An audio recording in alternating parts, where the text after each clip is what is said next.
Behold, the day of the Lord cometh, and thy spoil shall be divided in the midst of thee.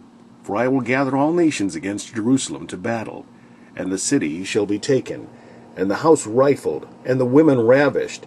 And half the city shall go forth into captivity, and the residue of the people shall not be cut off from the city. Then shall the Lord go forth, and fight against those nations, as when he fought in the day of battle. And his feet shall stand in that day upon the Mount of Olives, which is before Jerusalem on the east. And the Mount of Olives shall cleave in the midst thereof toward the east and toward the west, and there shall be a very great valley. And half of the mountain shall remove toward the north, and half of it toward the south. And ye shall flee to the valley of the mountains, for the valley of the mountains shall reach unto Azal. Yea, ye shall flee like as ye fled from before the earthquake in the days of Uzziah king of Judah. And the Lord my God shall come, and all the saints with thee. And it shall come to pass in that day, that the light shall not be clear nor dark, but it shall be one day which shall be known to the Lord, not day nor night, but it shall come to pass that at evening time it shall be light. And it shall be in that day that living waters shall go out from Jerusalem, half of them toward the former sea, and half of them toward the hinder sea. In summer and in winter shall it be. And the Lord shall be king over all the earth. In that day shall there be one Lord, and his name one.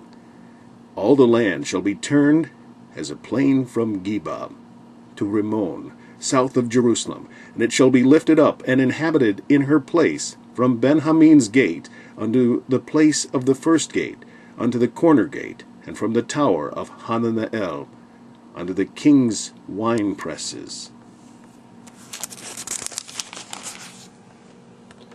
And men shall dwell in it, and there shall be no more utter destruction, but Jerusalem shall be safely inhabited. And this shall be the plague wherewith the Lord will smite all the people that have fought against Jerusalem. Their flesh shall consume away while they stand upon their feet, and their eyes shall consume away in their holes, and their tongue shall consume away in their mouth. And it shall come to pass in that day that a great tumult from the Lord shall be among them, and they shall lay hold every one on the hand of his neighbor, and his hand shall rise up against the hand of his neighbor. And Judah also shall fight at Jerusalem, and the wealth of all the heathen round about shall be gathered together, gold and silver and apparel in great abundance. And so shall be the plague of the horse, of the mule, of the camel, and of the ass, and of all the beasts that shall be in these tents, as this plague. And it shall come to pass, that every one that is left of all the nations which came against Jerusalem shall even go up from year to year to worship the King, the Lord of hosts, and to keep the Feast of Tabernacles. And it shall be that whoso will not come up of all the families of the earth unto Jerusalem to worship the King, the Lord of hosts, even upon them shall be no rain.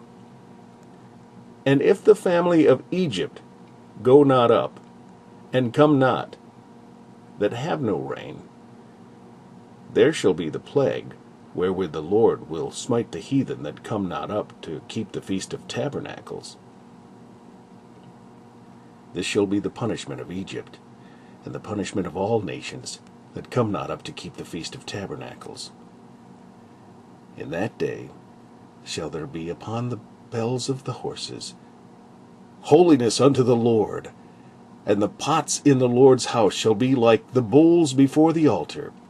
Yea, every pot in Jerusalem and in Judah shall be holiness unto the Lord of hosts, and all they that sacrifice shall come and take of them, and see therein. And in that day there shall be no more the Canaanites in the house of the Lord of hosts.